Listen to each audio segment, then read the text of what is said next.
মাননীয় সভাপতি, বর্ষা হাতে ভরসা পায়ে সদাই নিরুদ্দেশ হওয়ার চেষ্টা করলে আইন রক্ষাকারী সংস্থার খপ্পরে পড়ার সম্ভাবনাই বেশি।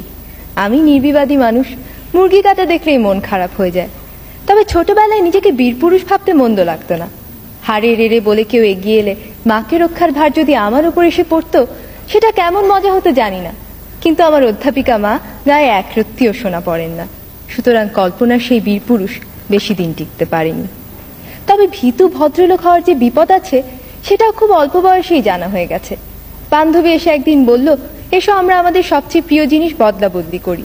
আমার চমৎকার বিদেশি ছবি আঁকা পেন্সিল বাক্সটা গেল, বিনিময়ে পেলাম তার পরিত্যক্ত রাবার। শুনে সবাই হেসে বলল, একটু চালাক চতুর হতে হয়। কিন্তু আমার খুব দুঃখ হলো যখন দেখলাম ও আর আমার কাছে আসছে না। একবার এক আবৃত্তি প্রতিযোগিতায় যোগ দিলাম। কাছ থেকে সংস্কৃতি অঙ্গনের সব পরিচিত তারকাদের দেখে চমকিত হলাম, কিন্তু আমার পালা আসার সঙ্গে সঙ্গে শুরু হলো তাদের চা খাওয়ার পর্ব। কারো আর প্রতিযোগীর দিকে দৃষ্টি নেই।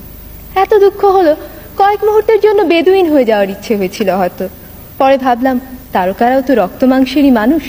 বেচারা জন লেনন তো খ্যাপা ভক্তের হাতে প্রাণই দিয়ে দিলেন। সুতরাং তারকা হওয়ার স্বপ্নও বাদ। কিন্তু একটা প্রতিযোগিতা কিছুতেই এড়ানো যায় না। অনেক খাটুনির পরও পরীক্ষার হলে বসে মনে হচ্ছিল বড় নড়বড়ে পরীক্ষার্থীর আসনটা, যে কোনো অপ্রত্যাশিত ব্যাপারই ঘটে যেতে পারে। হলেও তাই, কম্পিউটারের কুয়াশায় হারিয়ে গেলাম। আমার বাবা তার খেয়ালি কম্পিউটারকে কোষে চড় মেরে ঠিক রাস্তায় নিয়ে আসেন। আমি কিন্তু যন্ত্রটাকে ভীষণ সমীহ করি। পারস্যের শাহজাদিকে উদ্ধার করতে গিয়ে বারবার নিহত হয়ে আমি কখনো কম্পিউটারের সাথে খারাপ ব্যবহার করি না। I still believe in the system.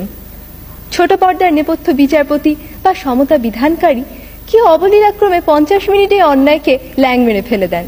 কিন্তু বাস্তবে যেখানে ভালো মন্দের সীমানা অস্পষ্ট, সেখানে সবাই নিজেকে অভ্রান্ত ভেবে যদি নিয়ম ভাঙার খেলা শুরু করে, তাহলে মাঠ ছেড়ে ঊর্ধ্বশ্বাসে পালাবে বেচারা দর্শক। ইহার চেয়ে হতেম যদি না, আমি তো ভালোই আছি একটা ভীতু সাধারণ মেয়ে হিসেবে। আমার মধ্যে কোনো দুরন্ত আশা নেই, ন্যায়দণ্ডধারী মহাবীর বা চতুর্মুখর মেধাবী মুখ আর উচ্চাকাঙ্ক্ষা নেই। একজন সৎ, পরিশ্রমী, বিবেকবান মানুষ হতে পারলেই আমি খুশি। ছেড়ে দিয়ে আমি জিতে যেতে চাই।